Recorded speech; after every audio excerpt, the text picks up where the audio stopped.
A paz do Senhor, amados irmãos, amados conservos, meditando na palavra de Deus mais uma vez nesta madrugada. Daniel capítulo 2, diz assim a palavra do Senhor, no versículo 48.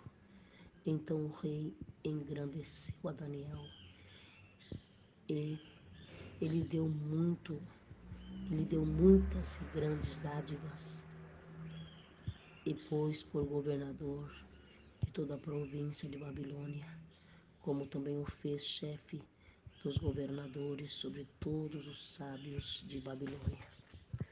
Daniel, homem que tinha sua particularidade com Deus. E quando o homem tem a particularidade com Deus, o Senhor revela para ele mistérios gloriosos que somente o Espírito Santo pode revelar. Nós vemos os 5 materiais que foram feitos aquela grande estátua que Daniel teve, aquela grande e terrível visão que Nabucodonosor teve, né? Daniel teve a interpretação. A Bíblia diz que a estátua começa ali no capítulo 32. Começa então Daniel descrever aquela visão. Disse que a cabeça daquela estátua era de ouro fino, de ouro puro. Aquela estátua era uma simbologia dos governos mundiais, até nos dias de hoje. A cabeça de ouro simbolizava o Império Babilônico. Não houve, nem haverá um reinado tão poderoso e rico como o Império Babilônico. Como esse império dominava o mundo inteiro. Então Deus mostrou para Nabucodonosor que aquela cabeça de ouro era o Império Babilônico, era o império que ele presidia. Ele tinha domínio sobre todas as nações da terra. Logicamente que não existia tantos países como existe nos dias de hoje, mas todos os que existiam naquela época, Nabucodonosor reinava sobre todos. E Daniel deu a interpretação: tu, ó rei Nabucodonosor, és a cabeça de ouro. E começou então a descrever a estátua, que também a Bíblia nos diz que, passado anos mais tarde, o Império Babilônico foi derrotado pelos medos persas, que está ali em Daniel capítulo 5. Então veio o reinado dos medos e dos persas, que foi um reinado um pouco mais fraco, que então simbolizava o peito e os braços de prata.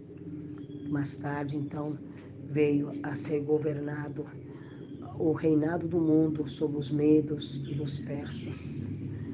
E já era, então, um reinado um pouco mais inferior do que o reinado de Nabucodonosor.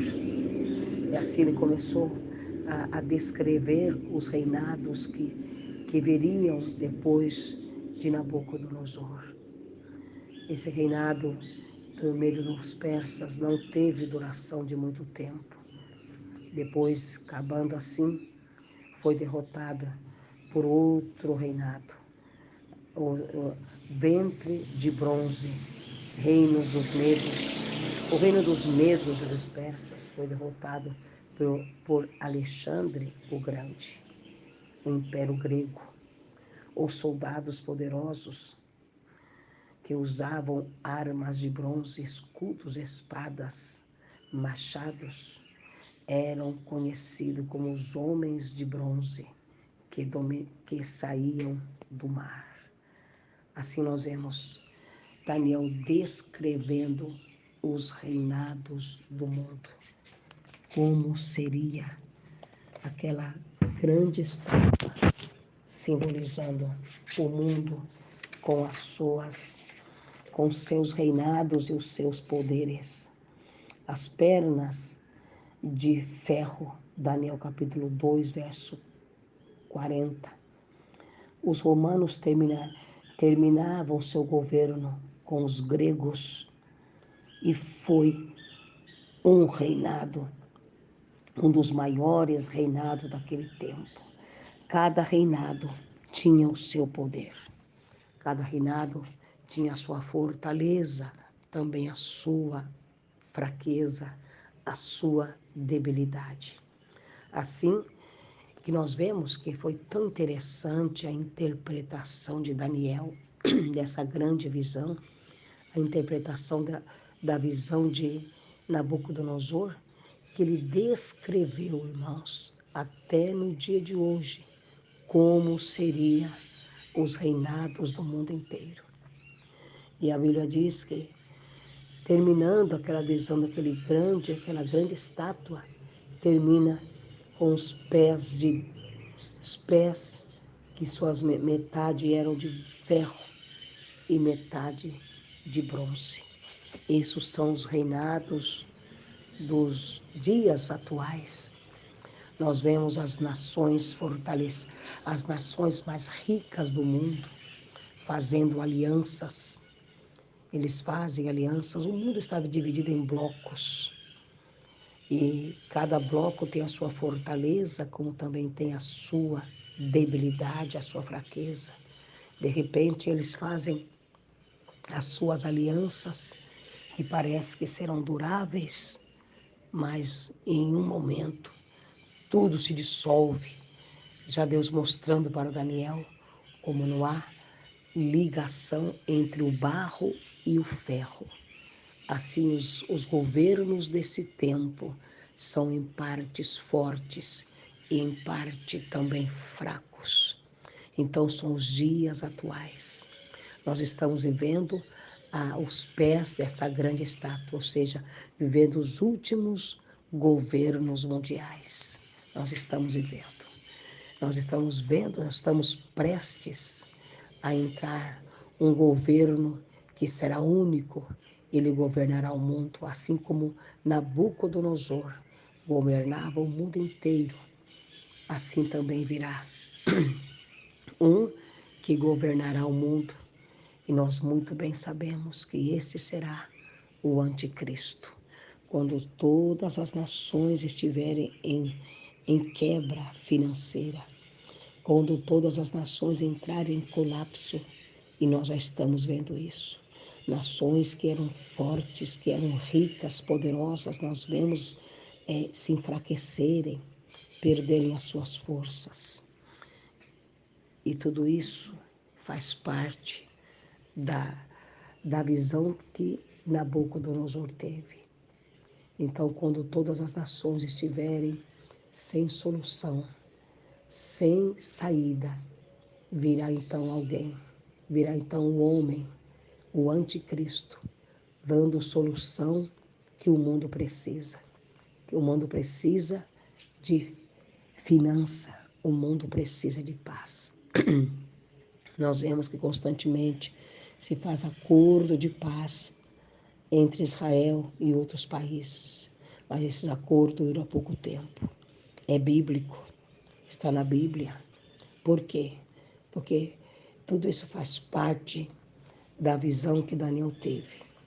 Virá um homem que governará o mundo, assim como Nabucodonosor tinha o governo e o império do mundo inteiro. Assim será também no governo do anticristo. A igreja não está esperando o anticristo. A igreja está esperando a volta de Jesus. A volta de Jesus Cristo. Então, que Deus abençoe. Que essa palavra venha falar mais forte no teu coração. Eu quero orar por você. Amado Espírito Santo. Em nome de Jesus, eu oro, Senhor, nesse tempo, pelo meu irmão, pela minha irmã, pela esta família. Acende novamente o temor nos nossos corações, que nós venhamos voltarmos a temer ao Senhor. Senhor, acende o nosso coração, a chama, Senhor, da busca da Tua presença. Traz revelações neste tempo, traz claridade, Senhor. Traz-nos um tempo de despertar, um despertamento espiritual, para que possamos visualizar que realmente, Senhor, é os últimos dias e não tem para onde o homem escapar e nem correr. É as últimas horas da igreja na terra. Pai, no nome de Jesus, abençoa teu povo, fortalece o fraco, fortalece, Senhor, o caído, levanta, Pai. E no nome de Jesus, declaro a bênção e vitória para o teu povo, em nome de Jesus. Amém. Devocional na madrugada, de segunda a sexta-feira. Se inscreva, deixe o seu like. Que Deus os abençoe.